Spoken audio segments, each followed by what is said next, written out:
আহলে হাদিসদের উপর আরেকটা অভিযোগ আমাদের মাঝহাবি ভাইরা করে যে আহলে হাদিসরা কি, তারা হচ্ছে তারা হচ্ছে ওয়াহাবি। সম্মানিত উপস্থিতি, এটা আহলে হাদিসদের উপর আরো চরম একটা মিথ্যা অপবাদ। কেন আহলে হাদিসদেরকে কেন ওয়াহাবি বলা হয়, তার কারণ কি আপনারা জানেন? সম্মানিত উপস্থিতি, যখন আমাদের যারা সঠিক আকীদার দ্বীনী ভাইরা রয়েছে এবং যারা প্রশ্ন করে এরকম অভিযোগ দেন, তাদেরকে সবাইকে বলতেছি ভালো করে শুনেন। ওয়াহাবি আমাদেরকে বলা হয় একটা কারণ, তার কারণ হচ্ছে কি, মুহাম্মদ ইবনে আব্দুল ওয়াহাব 1200 হিজরিতে তৎকালীন সৌদি আরবের সরকারের নেতৃত্বে এবং পরামর্শে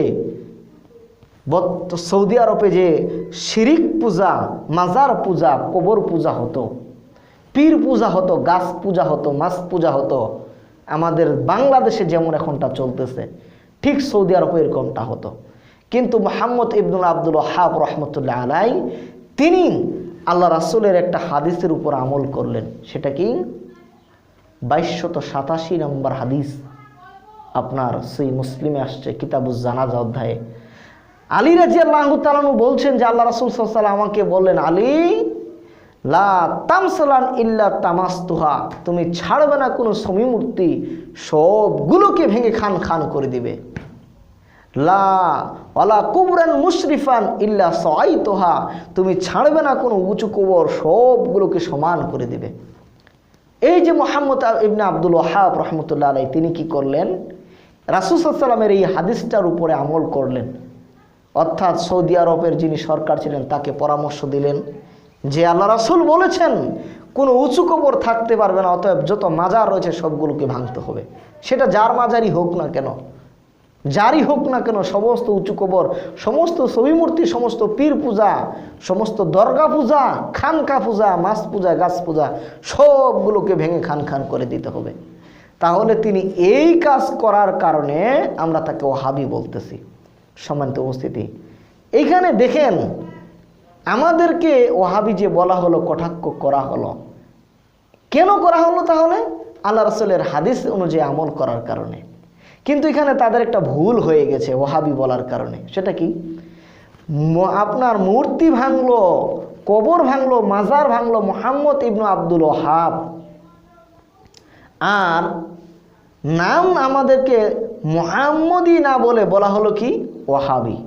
যদি তার নাম অনুযায়ী, যেহেতু আমরা মূর্তি পূজার বিরুদ্ধে কথা বলি, আমরা তো কবর পূজার বিরুদ্ধে কথা বলি, কবর ভাঙ্গার পক্ষে কথা বলি, আমাদেরকে যদি আসলেই তার নাম অনুযায়ী, আমাদের আকীদা অনুযায়ী আমাদেরকে বলা দরকার যদি হতো, তাহলে আমাদেরকে বলা হতো কি? মুহাম্মদি। কিন্তু তারা মুহাম্মদি কেন বলল না?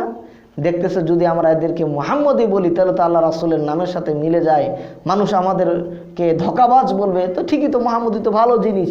কিন্তু তারা এই কাজটা না করে তারা কি বলল? ওয়াহাবি বলি, অর্থাৎ তার বাপের নামটা বলল।